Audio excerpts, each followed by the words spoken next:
There is only one kind of damage that leaves no visible marks. The kind that happens slowly, quietly, in a relationship that once felt like the best thing that ever happened to you. And here's what makes it so dangerous. By the time you realize something is wrong, you've already stopped trusting yourself. You're not sure if you're too sensitive, too needy, too broken. That confusion, that quiet erosion of who you are, that's not an accident. That's a method. Psychologist Dr. Ramani Durvasula has spent decades studying narcissistic personality disorder. Not the loud, obvious kind most people picture, but the covert kind. The one that wears warmth like a costume. She describes covert narcissism as the most insidious form, because it hides behind charm, sensitivity, and what appears to be deep emotional attunement. The person seems to get you, completely, in a way no one ever has before. And that feeling is the first trap. Robert Hare, the psychologist whose research on psychopathy became foundational in criminal profiling, found something deeply uncomfortable. That the traits enabling someone to charm, manipulate, and exploit are not always dramatic. They are often subtle, practiced, and indistinguishable from genuine warmth, at least in the beginning. Both Durvasula and Hare point toward the same uncomfortable truth. The people most capable of emotional destruction are often the ones who appear, at first, most emotionally generous. An understanding that changes everything about how we read our own past. Take a moment and think about someone who made you feel, almost immediately, like you had been found. Not just liked. Found. Like they saw something in you that the rest of the world had missed. That intensity, that electric sense of being chosen, has a clinical name. Love bombing. And it is always the opening move. Comments from people who've lived this are remarkably consistent. He remembered everything I ever said. She made me feel like the most important person in any room. I thought I had finally met someone who truly understood me. And they probably did understand you. That's the part people don't expect. Covert narcissists are often extraordinarily perceptive. They read people with precision, not to connect, but to map. To find the places where you're soft. Where you need validation. Where you can be entered. Because once they have that map, the relationship begins its slow, almost imperceptible turn. It doesn't happen overnight. That's important to understand. There's no moment where everything suddenly shifts. It's more like light fading at the end of the day. You don't notice it going, and then suddenly it's dark, and you can't remember when it changed. Dr. Ramani calls this the devaluation phase.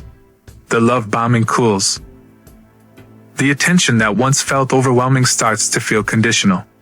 And here's where gaslighting begins, not as outright lying, but as a quiet rewriting of reality. You're remembering that wrong. I never said that. You're always so sensitive. I was just joking. Why do you always make everything so serious? Each sentence, on its own, seems small.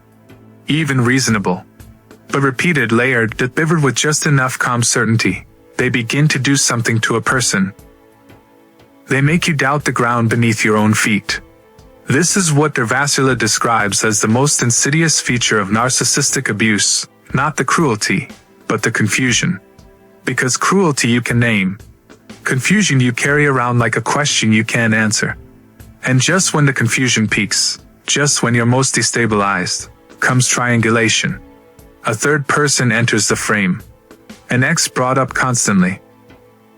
A colleague praised in ways that feel specifically designed to diminish you. A friend who just gets them in ways you apparently don't. It's never accidental. The purpose is competition. To keep you perpetually trying to earn back the version of their love you experienced at the very beginning. That version, of course, was never real. But you didn't know that yet. And here is where something deeply human happens. Something that neither Ramani nor Hare fully predicted in their early research. The person being harmed often becomes the person defending the one harming them. Not because they're naive, but because the mind, desperate for coherence, looks for a story it can survive. And the easiest story is, maybe it really is me. Hare noted this in his studies, that victims of high-functioning manipulators frequently internalize blame as a psychological coping mechanism.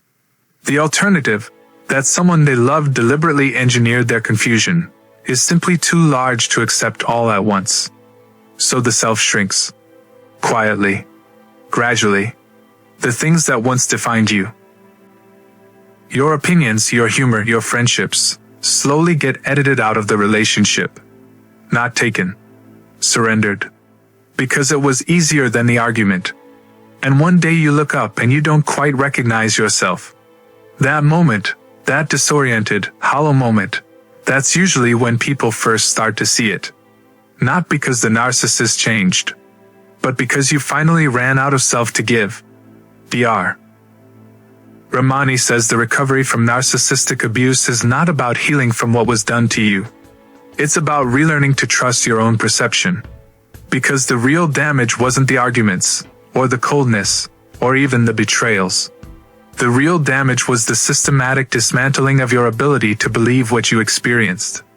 And that, rebuilding that, takes time. More time than most people expect. More time than most people give themselves. So let's bring it back to you. Because this is where this stops being a video about someone else. Do you find yourself constantly apologizing, without being sure what you did? Do you remember a version of someone that the current version rarely resembles? Do you feel more confused about yourself now than you did before this relationship began? These are not signs that you are broken. They are signs that you survived something designed to make you feel that way. The narcissist doesn't destroy you loudly. There's no dramatic moment. No single thing you can point to. They destroy you the same way a slow leak destroys a structure. Imperceptibly.